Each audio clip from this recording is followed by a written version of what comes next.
আসসালামু আলাইকুম সম্মানিত দর্শক, আমি শেখ মোহাম্মদ রাসেল আপনাদের সামনে আজকে যে ঘটনাটি তুলে নিয়ে আসলাম সেটা শুধু লালমনিরহাটই নয়, সারা বাংলাদেশে ছড়িয়েছে ভয়, উদ্বেগ এবং প্রশ্ন। নবীজি সাল্লাল্লাহু আলাইহি সাল্লামকে কটূক্তি করার অভিযোগ এনে ৬৯ বছর বয়সী পরেশচন্দ্র শীলকে যেভাবে অত্যাচার নির্যাতন করা হলো সেটা সত্যিই উদ্বেগের বিষয়। আমরা সর্বপ্রথম দেখব ৬৯ বছর বয়সী পরেশচন্দ্র শীলের সাথে কি ঘটেছিল, তাকে কিভাবে অন্যায় অত্যাচার করা হলো সেই ঘটনাটি আসুন সর্বপ্রথম আমরা দেখে নেই।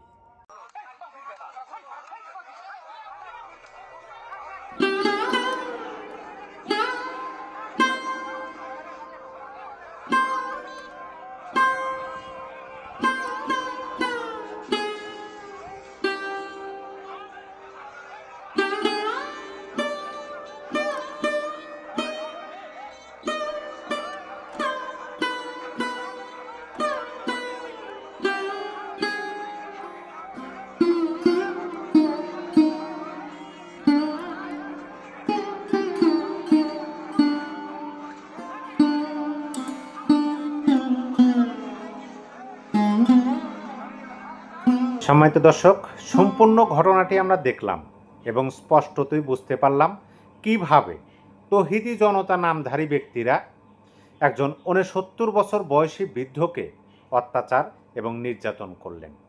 এখন আমরা উভয় পক্ষেরই কথা শুনব, বাদী পক্ষ বিবাদী পক্ষ, অর্থাৎ যারা এই মবের সৃষ্টি করলেন তাদের মধ্যে দুজনের কথা আমরা শুনব এবং এই বৃদ্ধের কথা, যিনি এই মবের শিকার হলেন তার কথা শুনব, যে তিনি প্রকৃতপক্ষে আমাদের নবীজিকে কটূক্তি করছেন কিনা। তাহলে আমরা বুঝতে পারবো ঘটনার আসল সত্য কোনটা। আসুন প্রথমে আমরা শুনব যারা এই ঘটনা ঘটাইলেন, অর্থাৎ এই বৃদ্ধকে অত্যাচার নির্যাতন করলেন এবং শুরুটা যারা করলেন, মানে যাদের মাধ্যমে শুরু হলো। আজকে যে রাসূল সাল্লাল্লাহু আলাইহি ওয়াসাল্লামকে নিয়ে বাবা এবং ছেলে কটূক্তি করছেন, বাবার নাম হচ্ছে পরেশ, ছেলের নাম হচ্ছে বিশু। ওরা গোশালা বাজার হানিফ পাগলার মোড়ে সেলুনের দোকান করে। ওখানে আমরা মাঝে মধ্যে অর্থাৎ চুল কাটার জন্য আসি। আমরা ওখানে আসার পর ওরা বিভিন্ন সময় বিভিন্ন কথা উঠায়া আমাদের ইসলামকে নিয়ে, রাসূলকে নিয়ে অনেক সময় অনেক কথা বলে। আপনারা শুনলেন সম্মানিত দর্শক, তিনি স্পষ্ট করে বললেন যে বৃদ্ধ নাকি সে প্রথম ওই ব্যক্তিকে, যিনি যার মুখে চশমা আছে, কালো দাড়ি আছে, মাথায় টুপি আছে, গায়ে আছে পাঞ্জাবি, তাকে নাকি বৃদ্ধ আপনা আপনি মানে আগ্রহ করে প্রশ্ন করছেন, আচ্ছা বলুন তো নবীজি কয়টা বিয়ে করছেন? তখন এই মুন্সি বলছেন যে নবীজি 9টা বিয়ে করছেন। তখন ওই বৃদ্ধ কিন্তু হিন্দু মানুষ, তিনি বলছেন না 11টা। এইটা নিয়ে নাকি মানে শুরু হয়েছে এবং নবীজির সাংসারিক জীবন, যৌন জীবন, এগুলো নিয়ে কটূক্তি করছেন সেই ৬৯ বছর বয়সী বৃদ্ধ। মন্তব্য আমরা আগেই করব না, আমরা এই দুজনের বক্তব্য এক সাইডে রেখে দিলাম।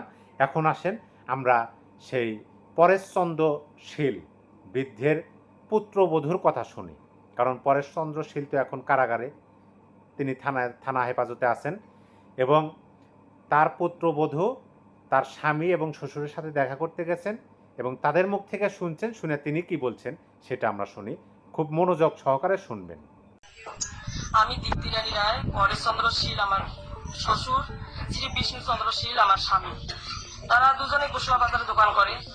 তো কালকে ভালো মানুষ ওরা দোকানে গেল, কিভাবে মানে কি যে হয়েছে সেটা তো আমরা জানি। তো আজকে আমার ননদ আছে, আমার ননদ আমাকে বলতেছে বোন চলো ওদেরকে আমরা জেলে দেখতে যাব। আমি আমার ননদ দেখতে গেলাম। দেখতে গিয়ে আমি জিজ্ঞাসা করলাম যে আসলে ঘটনাটা কি হয়েছে, কিসের থেকে এত কিছু হয়ে গেল। এখন আমার স্বামী আর আমার শ্বশুর বললো যে মা কোনো কিছু না, সামান্য 10 টাকার কারণে এত কিছু। আমি ছেলেটার কাছে মানে আমার অর্জিত যেটা টাকা আমি সেটাই চাইছি, আর ও আমার অর্জিত টাকা আমাকে দিবে না, আর না দেওয়ার কারণে এত কিছু হলো। আমি 10 টাকা মানে ছাড়বো না, আর ওই আমাকে 10 টাকা দিবে না। আর না দেওয়ার পরে তখন আমাকে বললো যে আমি আপনাকে দেখে নেব।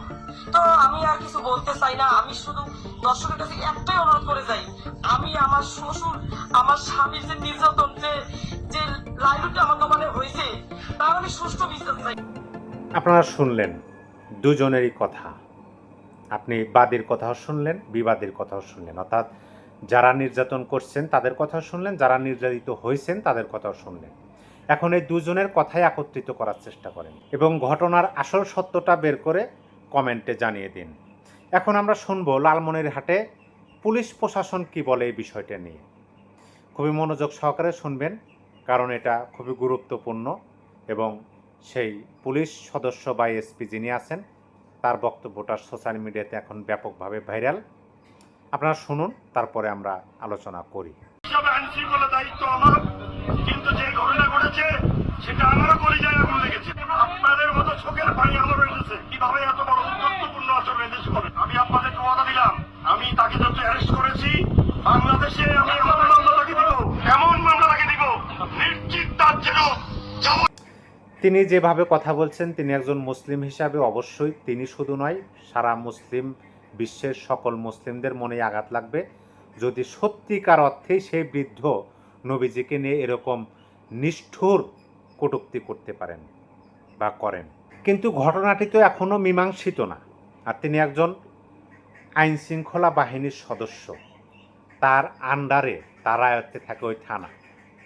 তিনি একটা ঘটনার তদন্ত হলো না, সত্য মিথ্যা যাচাই হলো না, আদালতে আইন প্রয়োগের মাধ্যমে সেই বৃদ্ধ দোষী সাব্যস্ত হলো না, অথচ তিনি সেই তৌহিদি জনতাকে আশ্বাস দিতেছেন যে তাকে এমন কেসে জড়ানো হবে, তার চার্জশিটটা এমনভাবে করা হবে যেন তার সর্বোচ্চ শাস্তিটা হয়। এইটা দ্বারা কি বুঝলেন? এইটা দ্বারা আমি বলে দেই কি বুঝলাম। আমি ব্যক্তিগতভাবে আমি এটাই বুঝলাম যে এটা 24-এর বাংলাদেশ। সবাই ভালো থাকবেন। আল্লাহ হাফেজ।